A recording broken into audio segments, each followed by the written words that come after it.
Hey guys, Green Bay Wacky, as you know, is all about funny comedy videos, but we do make some how-to videos in a separate playlist. This is about changing a starter on a Buick Park Avenue. Oh, hey guys, so we're doing the starter on this 2000 it is, Park Avenue. Okay, you can see kind of the headlight. And just a reminder, always, please, unhook your battery. Okay, seriously, guys. We're doing a starter. Okay, so here's the starter, the one we're going to put in. We're doing a used one. It's only 2 bolts. Okay, it's not too bad. And then right here is the battery cable one. I already took that off. And this is the side solenoid one. This is the used one we got that's going in here. And when I get under here, this is what you're going to find. And it might be a little intimidating to you. You can see that bolt just fine right there. The other one, the transmission line was in the way. Okay? Now, there is this plastic piece here. I did remove those 2 bolts expecting that to pull that down. Turns out the only one we had to do was the side one right here. Okay? Now, then there was this transmission holder that I thought we were going to have to undo, but not so. There's actually enough room in here. You see I have this extension, and if you look up in here, you see I have the bolt loose. So there is actually enough room to put that through. So don't panic. I'll pick up this video in a few minutes, but I'm going to do this one and that one, and then the starter, of course, is going to drop out, and then we're going to do those lines. Okay, so that's just what I wanted you to know. Okay, guys, so I got the bolts out. By the way, these right here, these are 15 millimeter bolts. Okay.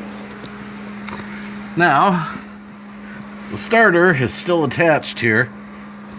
So you can see now, we're just simply going to have to undo this right here, 14 millimeter, and that one terminal on the side of the solenoid, 8 millimeter. So just those 2 to take off. And then obviously we're going to put them on the new starter and then put it back in. So that's the next mission. I just sort of faced it up here. There's going to be enough room to get it out. So let me do that real quick.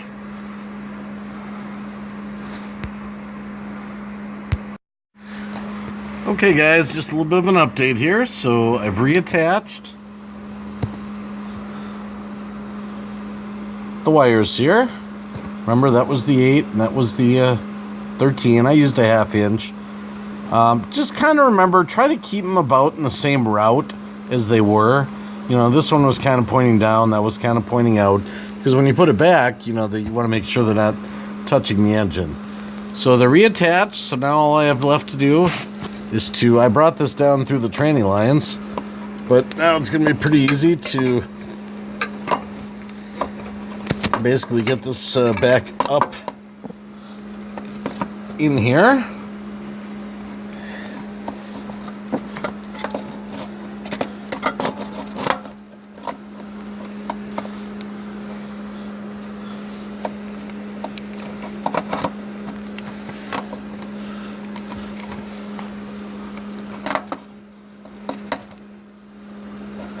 It's a little finagling, not much. There we are. We're just about lined up for the bolts. Yep, you can see that. I'm going to reach up now with the bolts there and get them in there. You can see the threads lining up just fine. So, let me just take a break here and then we'll pretty much call it good. And then we're just going to put back the covers here, the little cover. Well, we're all done, so let's just kind of look at the recap here, guys. It's all reinstalled. Plastic covers back, which again just had the side bolt, 10 millimeter. Got our 2 bolts. We never messed with the tranny line, we just left it. And again, that plastic did not have to come off there. And looked up front, wires seem to be away from the engine. Remember when you tighten those 2 on the solenoid, don't crank them so hard that you break the solenoid. Snug them, okay? The battery cable and the other one. So, with that being said, here's the proof. Hit it! Alright! got our cables back. 13800 fixed.